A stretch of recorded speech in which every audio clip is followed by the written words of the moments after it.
YouTube நேயர்கள் அனைவருக்கும் வணக்கம். இந்த சேனலை பார்த்து கொண்டு இருக்கிற நண்பர்களுக்கும், மாணவர்களுக்கும், மாணவிகளுக்கும், அனைவருக்கும், பெரியோர்களுக்கும், சிறியோர்களுக்கும் அனைவருக்கும் ஒரு நன்றி தெரிவித்துக் கொள்கிறேன். மறக்காம இந்த சேனல் உண்டான நான் போட்ட இந்த சனி பயிற்சி பலனை பாருங்கள். பார்த்துவிட்டு உங்களோட கருத்தை மறக்காம பதிவிடுங்க நண்பர்களே. நீங்க பதிவிட்டீங்கன்னா அதுக்குண்டான ஒரு விளக்கத்தையும் உங்களுக்கு நான் சொல்ல காத்திருக்கிறேன். இந்த சேனலில் 12 ராசிக்கும் சனி பயிற்சிக்கு உண்டான ஒரு பலாபலனை சொல்லி உள்ளேன். இப்ப கடைசி ராசியாக வரக்கூடியது மீன ராசி. இந்த மீன ராசிக்கு இப்ப சனி பகவான் 29/3/2025 பங்குனி 15ஆம் தேதி சனிக்கிழமை அன்று மார்ச் மாசத்துல பயிற்சியாகிறார்.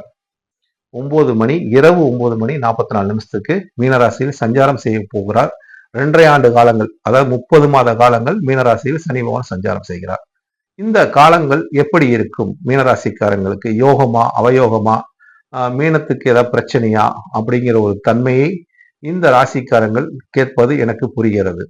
அப்ப இந்த ராசியோட தன்மை என்று பார்க்கும்போது குரு அதிபதியா வரக்கூடியவர். மீனராசிக்கு குரு பகவான் அதிபதி.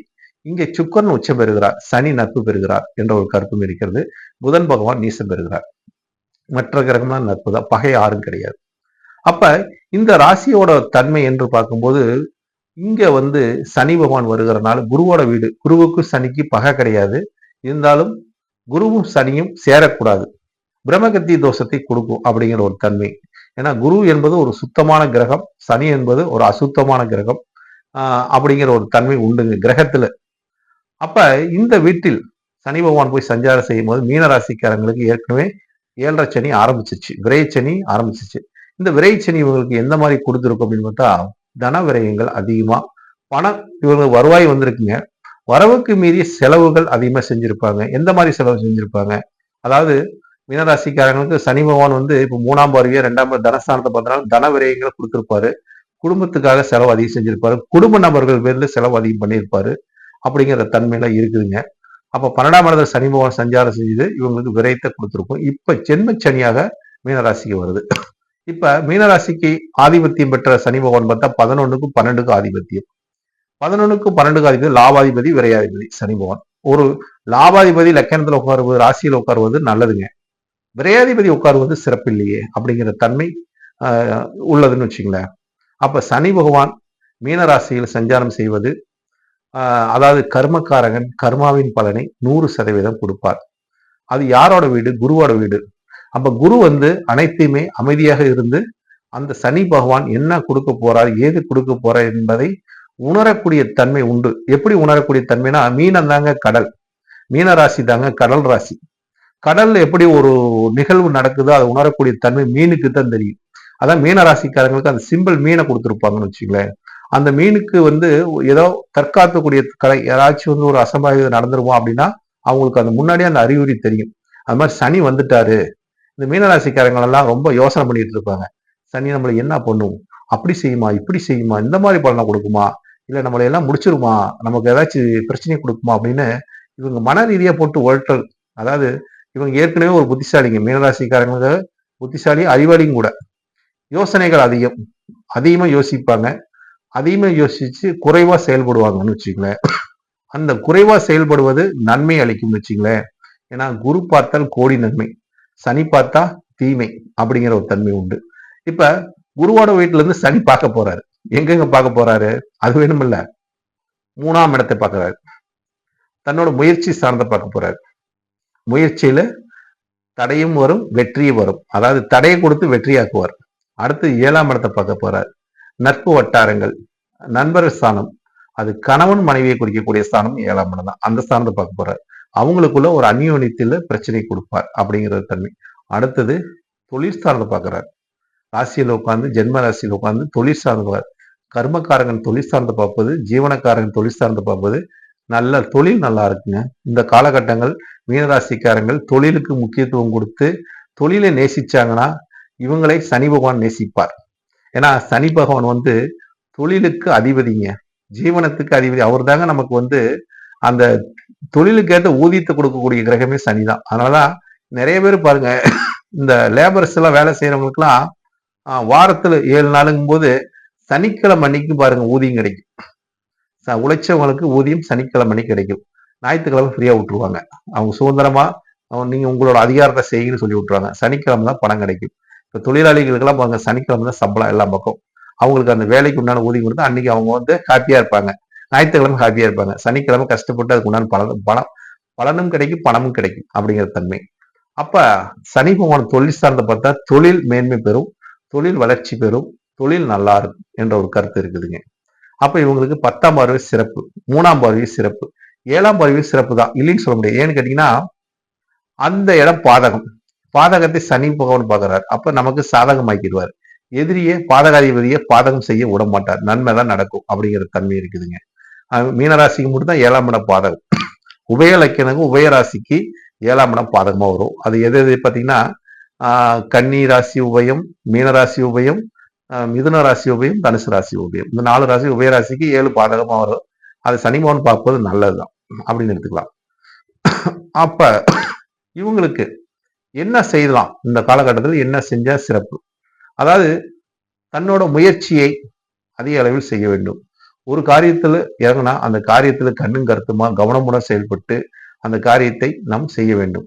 அப்ப இந்த காலகட்டத்துல 3ஆம் கிடக்கிறது ஒரு டாக்குமெண்ட்ஸ், ஒப்பந்தம் அடிப்படை. அப்ப நீங்க இந்த டாக்குமெண்ட்ஸ் விஷயத்திலாம் மிக கவனமுடன் செயல்பட்டு அதுக்குண்டான ஒப்பந்தத்துல கையெழுத்திடும் போது மிக யாருக்கு எழுதுறோம், யாருக்கு பண்றோம் என்ற ஒரு நிலைப்பாட்டை உணர்ந்து நீங்க செய்யலீங்கன்னா அது உங்களுக்கு சிறப்பை தருங்க.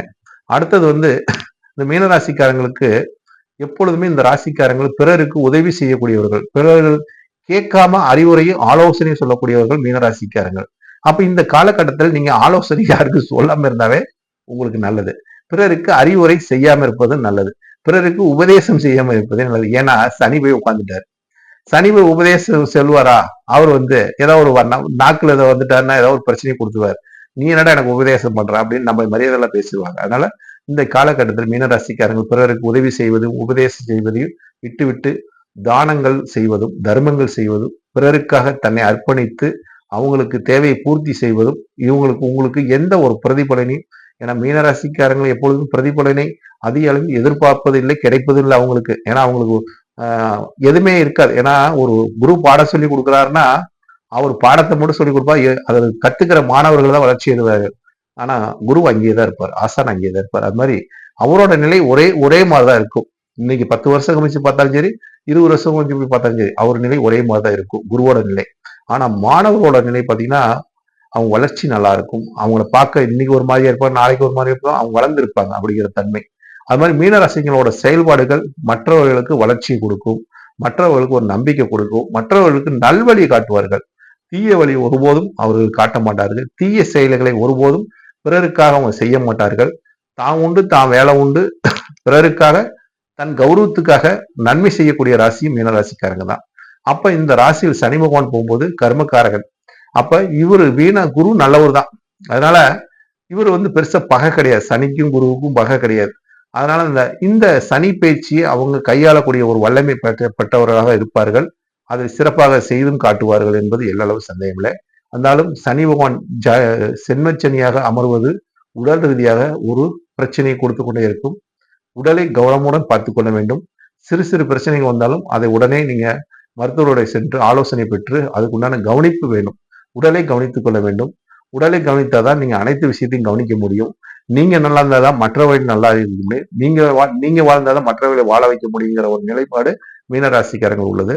அதனால சனி பகவான் அந்த ராசியில் இருந்து அவர்களை சோதனை பண்ணாலும் கர்மாவின் பலனை இந்தந்த காலகட்டத்தில் இன்னாருக்கு இதை செய்ய வேண்டும் என்பது இருக்கும்போது அதை செய்து காட்டி செய்து முடிச்சு இருந்தீங்கன்னா அது உங்களுக்கு சிறப்பை தரும் நண்பர்களே. அதனால இந்த மாதிரி ஒரு சனி பகவானோட உண்மை நிலைப்பாட்டை உணர்ந்தீங்கன்னா, ஏன்னா மீனம் என்பது கடல் தண்ணி யாரும் குடிக்க முடியாதுங்க. அது மாதிரி மீனத்தில் இருக்கிறவங்களுக்கு அந்த மாதிரி அவங்களோட செயல்பாடுகள் அந்த மாதிரி இருந்து கொண்டே இருக்குன்னு வச்சுங்களேன். அவங்களோட செயல்பாடுகள் மற்றவர்களுக்கு நன்மை அளித்தாலும் இவங்களுக்கு எந்த நன்மையும் கிடையாது. ஏன்னா அதை பருக முடியாது அப்படிங்கிற ஒரு தன்மை இருக்குது. இவங்களுக்கு அதுல எந்த ஒரு பயனும் இல்லை அப்படிங்கிற மாதிரி அந்த கடலில் எப்படி அந்த அலைகள் அடித்து கொண்டே இருக்குதோ ஓயாமல் மீனராசிக்காரங்களும் தன்னோட வாழ்க்கை ஃபுல்லாவும் அந்த அலைகள் போல அதை அடிச்சு அந்த அலைகள் போல அவங்களோட மனசு ஓயாம அலைவாய்ந்து கொண்டே இருக்கும். அந்த அலைவாய்ந்து கொண்டு இருக்கிற மனசை அமைதிப்படுத்தக்கூடிய ஒரு தன்மை சனி பகவான் ஒழுங்குபடுத்தக்கூடிய தன்மையும் இந்த நிலைப்பாட்டை உணரக்கூடிய தன்மையும் உணர்த்தி காட்டக்கூடிய ஒரு காலகட்டமும் இந்த மீனராசிக்கு இந்த ஜென்மச்சனி என்பது அவங்களை ஒரு வழிப்படுத்தும் என்பது, ஒரு வழிப்படுத்தினாலும் அது ஒழுங்கு வழியாக ஆக்கும், நல்வழியை போதிக்கும், நல்வழிப்படுத்தும் என்பது எல்லளவு சந்தேகம் இல்லை. ஆனால் மீனராசிக்காரங்களுக்கு நீங்க பயந்து கொள்ள வேண்டாம். ஜென்மச்சனி வந்துருச்சு நம்மளை ஆட்டி படைச்சிடும் அப்படின்னா, நீங்க ஆட்டி படைக்காம இருப்பதுக்கு உங்களோட குலதெய்வம் பெண் தெய்வம் வரும். அந்த தெய்வம் வந்து ஆற்று பாசனம் அருகில் இருக்கக்கூடிய தெய்வமாக இருக்கும்.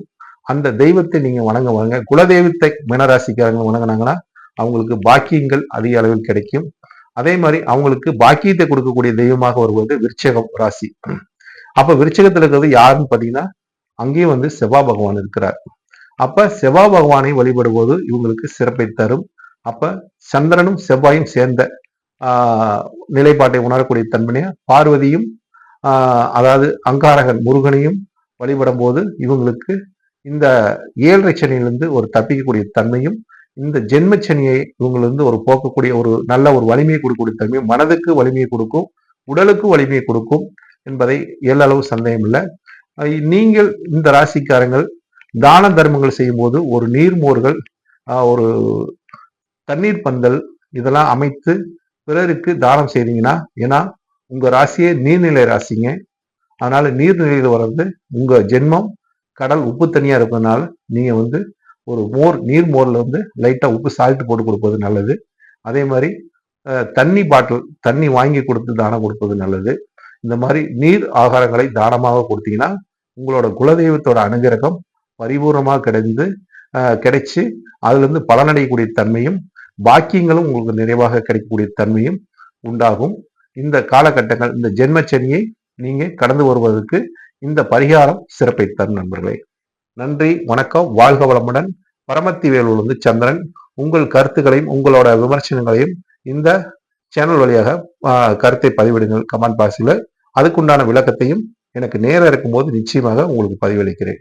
வாழ்க வளமுடன், வாழ்க வளமுடன், வாழ்க வளமுடன். மீண்டும் ஒரு ராசி பலனை சந்திப்போம். கடவுள் அருள் டிவியை பார்த்தமைக்கு நன்றிகள். மேலும் இது போன்ற தகவல்களை தெரிந்து கொள்ள கடவுள் அருள் டிவியை சப்ஸ்கிரைப் செய்யுங்கள். மறக்காமல் பெல் ஐக்கானை கிளிக் செய்யுங்கள்.